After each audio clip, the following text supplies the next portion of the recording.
What if, team? Time for a strength test. I'm ready. Let's do it. Do it big.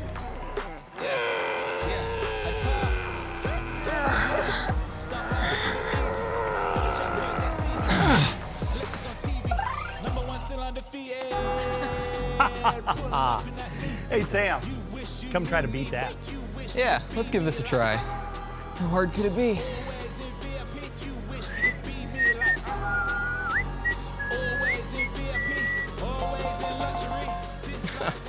Would you look at that? Do it big. That's what I get for winning the strength competition. A business that combines science and candy. A lifelong entrepreneur's journey from bees to mustard. Kids making this into a business in a day.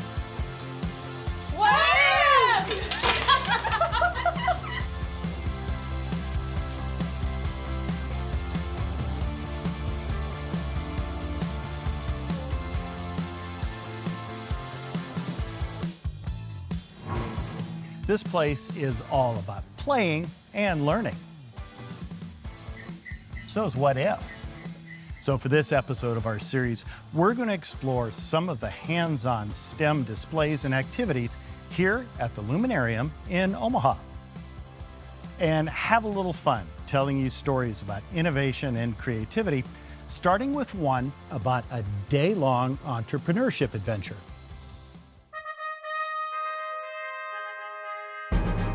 This is more than an odd plastic widget.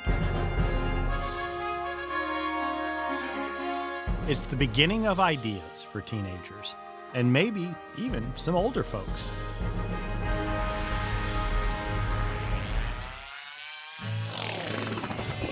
Welcome to Adventure Day. University of Nebraska-Lincoln Extension and 4-H started this jam-packed, high-energy statewide program to get middle school students thinking about entrepreneurship. It's like a field day experience for them to come and experience what it's like to maybe be an entrepreneur. So they are given the task of creating a product around a widget, an everyday item, and they create a product that solves a problem. Throughout the day, teams of 7th graders from 4 schools go through a series of steps to create something from that widget. We thought, hey, surely the What If team is also up to the challenge, right? Watch your face. There you go. So to demonstrate a little more of how this works, Tanya and Holly led us through an abbreviated version a day earlier. So you're making an assumption we can actually agree on something? Yes, you're gonna have to agree. Oh, we're doomed. We'll show you both adventure journeys throughout the story. If you had to predict how a bunch of people further along in their years would do versus the junior high kids, do we have a chance? I will be interested to see how this turns out. It starts with each team figuring out who will be project manager and other roles. Then comes the mysterious widget. It looks like an air filter. We might know what it is, but it's something that they don't know. Important because the idea is to think outside the box. Yeah, clock's too basic. Can I ask you guys what you came up with? It's like a clothing hanger thing. Dog collar. A what? A dog collar. A dog collar. Why do you think it's smooth on the outside and has all the little ridges? What do you think these holes support? Okay. Throughout the day, students work with an adult mentor. Like you had talked about. Yeah. You could also sell it to somebody that does something along the lines of like kitchen recreation or like design. Does that make sense? Yes. The ideas that they come up with, it's awesome to watch these kids learn and grow, but it also giving them like, okay, maybe not quite that, but let's go this direction with it because this is kind of more a real world interpretation. My first thought when I saw it looked like a coin counter or something like that. A really elaborate can coaster. Coaster rings is a real problem. So spun it behind light, would that maybe project something? Yeah, I'm like, my cat would love this. A cat toy. Yeah. Who is that supposed to be? Well, I was starting to draw a cat, but then I realized I don't know how to draw a cat. That's, yeah, what? There. The whiskers come out. All right. Well, you draw a cat. We're getting off task. As a project manager, I say we need to refocus. Looks like a filter of some kind. You'd put coffee grounds. I'm not the engineer. Oh, what? Oh boy. Could it be a multi-purpose camping thing that you could start fires with it, right? Mm-hmm. But then you could also use it as a filter. Narrow it down to one. If we lose the cat toy idea? I hate to with my drawing. It is a masterpiece. Well, I mean, it doesn't even have ears. I think just on the drawings alone, we need to eliminate the cat toy. Let's go with portable camping ring light. Oh, For boy. cats. Oh boy. These kids are gonna make us look so stupid. Oh, we're already done. What were some things that made these brands stand out? The students learn about target markets, finance, and branding in a series of stations. So our 8-pack of batteries actual price was $788. $788. We're gonna take all that information and you're gonna start creating your quick pitch. Our inspiration was the show Shark Tank. 30 minutes to create a 2-minute presentation. This pitch will decide the winning idea and winning team. Who's gonna buy our product? Who are we trying to sell this to? Solve bad angles. Oh my gosh, that looks so good. Or if only one person is gonna talk, you can do that. That's like a basic model, and we'll show how it works on the inside. Can I interrupt you guys for a quick second? Okay, tell me what your thing is. A cabinet that lowers down to the height so that you can reach it. So on a pulley system that goes down on a remote so that you don't have to use step stools. You guys gonna have a good presentation? Yes, hopefully. Hopefully. So what are we calling it first? Have we established what it does? Do we even know what it does yet? We're into branding and naming it, but we don't know what it does. I think we've got to go with just the generic camping tool and get it branded. Let's go with Adventure Wheel. Figure out what price you are gonna sell it for. I'm gonna say 9 to 12. You're in charge. You can You're do right, I whatever am. you want. I'm putting a range. We're gonna have you create a pitch. Somebody's gonna be fumbling through a backpack, trying to find their flint, filters. We've got to make our logo. I feel like there should be like a little flame. Put whiskers on it. You have just a couple more minutes. Oh no. Okay, speed round. I'm working on it. A or D. A. I still like my cat drawing.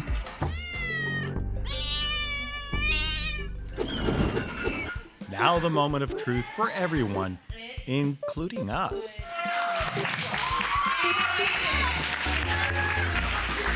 The Adventure Wheel. It's a water filter, it's a light holder, and it's a coaster, all in one.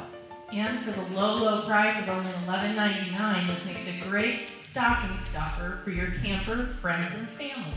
It's not an adventure without the Adventure Wheel.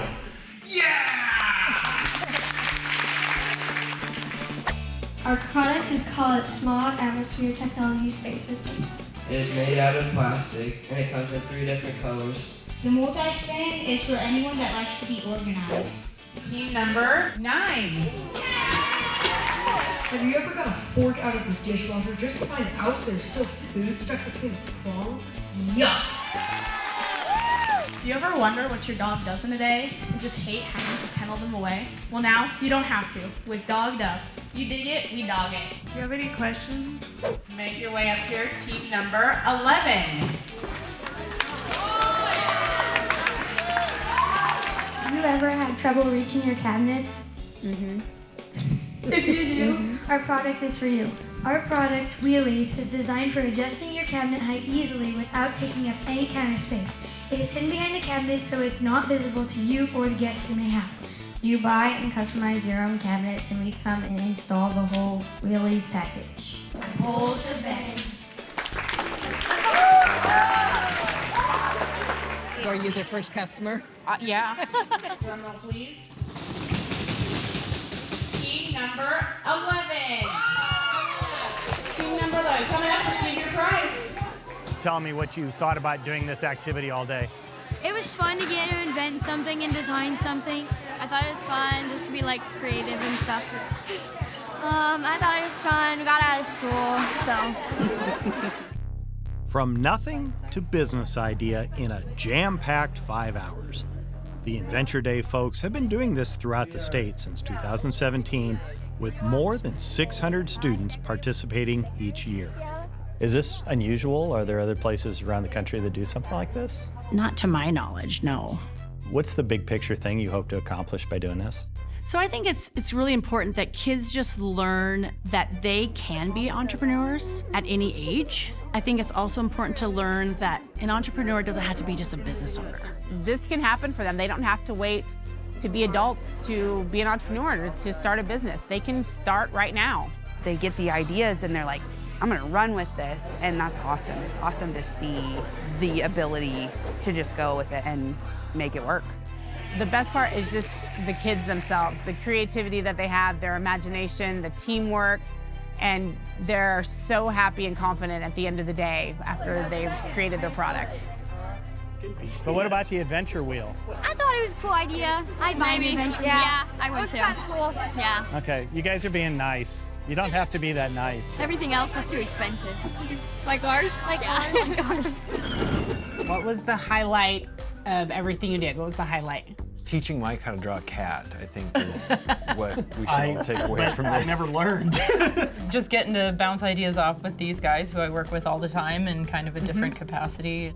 I think it's a valuable lesson in thinking quickly on your feet and trying to problem solve. In all seriousness, this is kind of what we do, so to be able to do it in a different atmosphere is kind of fun. Does the therapy come later? Yeah.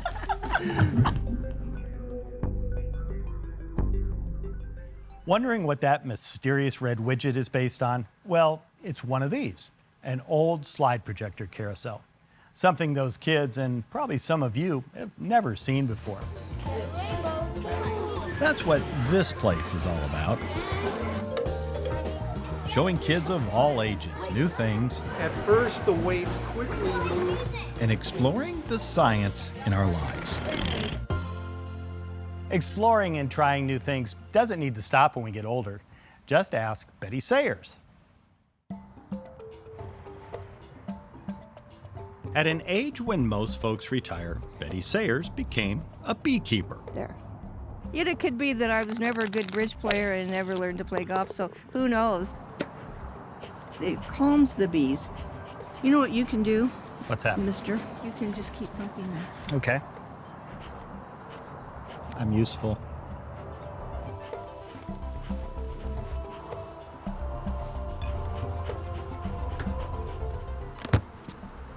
What were you out here doing today? I was just checking to see how they are coming with their honey production. There's liquid in there. When you see this real light wax, they make that, they cover it. And they're waiting till the water evaporates out of the honey to get it just the consistency they want. But all these cells are filled. You can see they're glistening. Bees are kind of like family to you, aren't they? Yeah, they are. I pay as much attention to them. I'm always learning, I'm reading and talking to beekeepers. Learning and trying new things. For a few decades, she was a teacher and grant writer. She launched an online magazine showcasing rural entrepreneurs and became one. Influenced by stories she was telling about people creating things. To see the sacrifice that people will make to just do stuff that they want to do was inspiring to me. About the same time, Betty made a bucket list. And as I looked at that, the very top thing was beekeeping. You're allergic to bees? I am. I had a terrible experience. If I'm making a bucket list of things I want to do, probably the thing at the top is not something that's going to make me horribly sick. Kill me. Yeah, that's exactly right. But you did that. Mm-hmm. In spite of that, Betty loves bees. That is pollen that is packed in its legs, and it's looking for someone to unload it. It has to get in the hive to do that. See that? It's so fun. I love to watch them. She's intrigued by their society and the role of the queens, and appreciates how hard they work to make honey. But what to do with it? I just thought, it's not fun giving it away. It's all right. But the bees work so hard to make it, and I should be able to come up with something. Buzz Savories was the answer. It's honey and candles, but the main product is 2 kinds of honey mustard Betty worked hard to perfect. The first one partnering with a local brewery to make a spicy beer mustard. How many different iterations did you go through till you got something that was like, this is good? I would say there would have been 50. That? Okay. I asked Betty to show us how you make honey mustard. Then she put me to work. This is the salt, turmeric, allspice. This is mustard powder. And finally, the very precious and very unique, lovely honey. Made by all those hardworking bees. Yes. It's a big mixer. Sloppy stuff, isn't it? It is, and it has to be carefully done because if it isn't, the jars explode. I usually make 8 gallons at a time, maybe once every 3 weeks or maybe just once a month. So what do you like best about having this business? I think it is that it's never finished. It's always the next thing. So remember, just wait till I point. Mm-hmm. Okay. And yeah, Betty's a TikTok star. Betty Sayers here at Buzz Savories. Today we are making a luscious, simple, delicious chicken salad. Her marketing includes TikTok videos made with help from her daughter. Yes. Now remember, we start with a local honey. It's very important. This honey flavors the dressing. And now I'm just going to smash, smash, smash, smash, smash. And I'm going to put this glaze on, and if only you were here. So she's really natural, and she has fun with them. And she's got viewers and comments from all over the world coming to her through her TikTok. She is one of the most creative people you will ever meet. She never ceases to amaze me. I hope I can be like her when I'm her age. Chicken salad, the best you'll ever eat. Good job. Thank you. Some of our What If stories are about entrepreneurs with an idea that will eventually make them rich. This isn't one of them. Betty isn't making millions off her Buzz Savories products, but says she's more than covering her production costs. She sells online and has products on shelves of a bunch of Nebraska stores, and that's just fine. You seem to be enjoying this a lot. Oh, I do. It is fun. It is fun, and I'm never without something new to think about. I like Tina Turner's What Does Love Have to Do with It? What does age have to do with it? Either you're living or you're not. And if you're not, then don't hang out with me, because I'm living. It's just too much fun.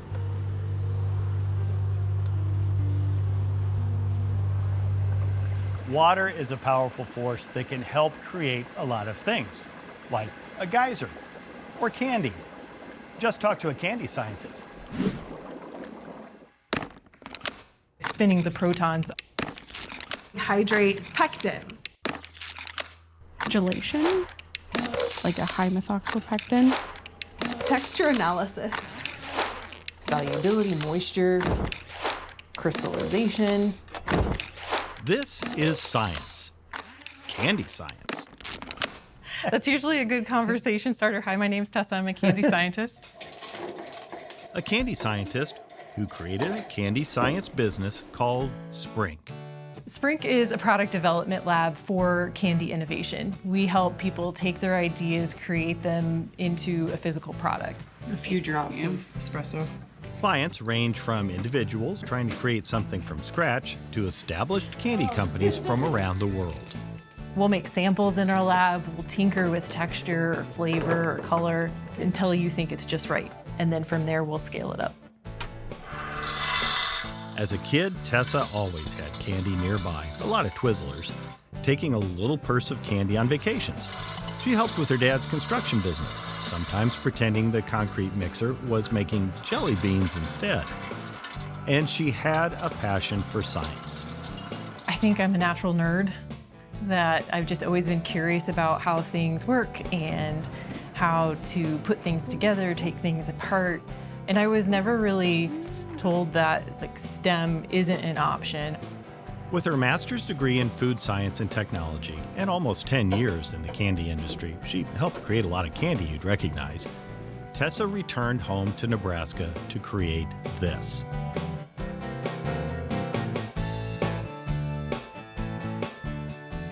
I started Sprink to allow people to create new things, to bring those ideas that they have and allow them to come to life in the candy industry. This is the heavy. Okay, perfect. Any day you'll see lots happening here, like new equipment arriving. So this is our new taffy equipment. There's a candy cutter in here. This is like Christmas. Nicole manages the candy products they're developing, like pre-exercise vitamin-infused gummies Katie is working on. We're trying to get it to be a firmer gummy versus it's been turning out a little bit soft for what we think the client wants. We're adding more pectin because there could be not enough pectin compared to all the actives that are in this gummy. Okay, so this is our texture analyzer. We use this to measure the firmness and the springiness of a gummy. We use it to simulate chewing. Different ingredients interact differently with one another. Sometimes if we have more gelatin, the gummy might be more firm and bouncy. Sometimes if we have more pectin, it can be much softer. Starch gummies can be very soft and very sticky. So water activity is a measurement that we use for making sure that the candy is shelf stable. It's a food safety measurement. So water activity will allow mold to grow if it's too high. Is a lot of what you're doing looking at the amounts of water in things? And it is something that we control throughout the process. Lots of science in all this. I think even food scientists are often surprised at the amount of chemistry that goes into candy. Of course, we couldn't be here without picking flavors and making some candy. We have a whole slew of different stuff on hand. Vanilla ice cream, key lime pie. Apples, Got some and exotic pomegranate. flavors, tropical flavors. This is hard. We have Pickles. Pickles, Yeah, that's a pickles. good one. That'd be interesting. Yeah. All right, let's do that. What are we making? This is our hard candy. We cook this up to 290 degrees. See if we can't keep it from flowing off the table. Off the thing. So the starting point of this is what? This is sugar and corn syrup and water. Okay. We're just trying to get it to cool as evenly as possible. So we're just gonna fold it so we get the hot side folded in and expose new surfaces. I'm actually gonna have you add your pickle flavor. It smells very pickly. A few drops of green food coloring. This is just citric acid. And this acid just adds some tartness to it. Okay. And just kind of stir it together in there. Oh, that's pickly. It smells like It's pickles. very pickly. Like really pickly. I'm gonna have you start mixing it that way. Just keep it. Away from you. You just want it away from you. As it hit that high temperature candy, you're getting a flash of those volatile components. That's what we were smelling. Takes patience with this, doesn't it? It does. I think you're probably ready to a point where you can start to pull it, grab the ends of it, and just pull it out. There you go, and then fold it back together. Pull it back together quick Yep. before it. You know, if we pull it a lot and we get a lot of air bubbles in there, it makes it easier to chew. It's less dense. What we're doing now with this under the hot light is we're trying to keep it above the glass transition temperature. Okay. All right, there you There go. we go. Come on. As soon as it goes through, we want it to drop below the glass transition temperature so that we can turn it into a glass. It's candy. All right, pickles. Very dilly. It's a lot of pickle. Mm-hmm. Tastes just like it. Mm-hmm. Well, you got the taste right. Sweet pickles. Another part of Sprink is a couple hours away in Tessa's hometown. A small factory in a building that was part of the family's construction business. What's the purpose of this for Sprink? This is truly what fills the gap between what we do in the lab in Omaha and full-scale manufacturing. We can do small batches here. Friends and family helped build this. Same with the fruit snacks they're making today. Oh, Grandma Norma's here. Absolutely stunning. Norma, with a passion for natural wellness, makes syrup from her elderberry trees. And as time went on, I thought, this would really be nice if we could put this into gummies of some way. Tessa took the syrup recipe and transformed it into Norma's fruit snacks. We just started a batch of elderberry. I think a lot of my creativity comes from her roots down through that side of the family. It's the original. What was it like working with your granddaughter on a project like this? Beautiful, beautiful. It really has humbled me. Can you get both of us in the picture? Yeah. So I told him just to zoom in on you. Norma's Snacks Manufacturing started in an Albion church kitchen before this was built. It's a product they sell that also helps Sprink test its business model.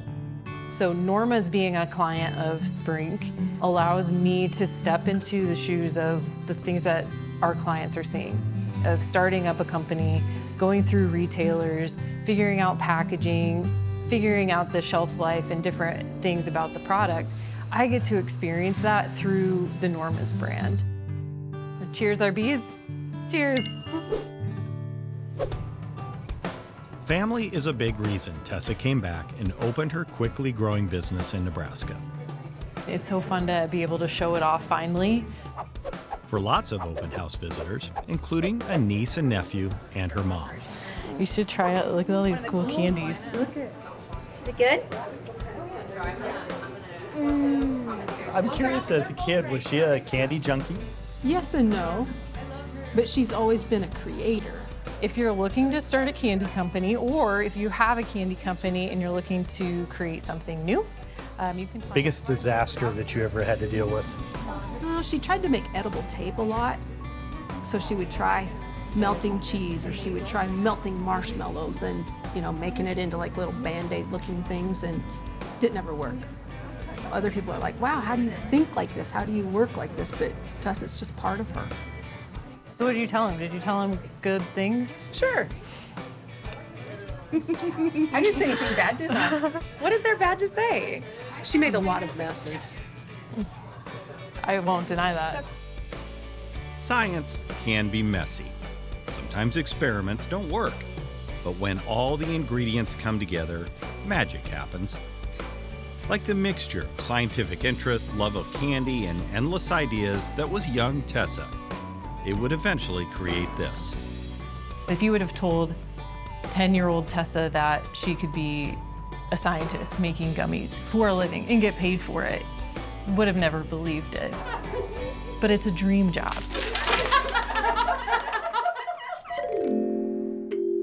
By the way, all the music you've been hearing in our stories, all from Nebraska composers and creators. Visit our website to find out how your music could be featured on our project. Also to watch all of our stories and episodes.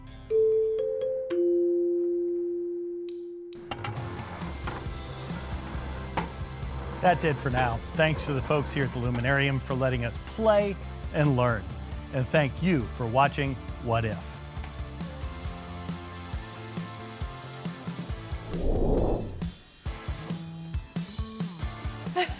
Oh, more shoulder, more shoulder. No. Walk in. What if? What if? I want to bite it.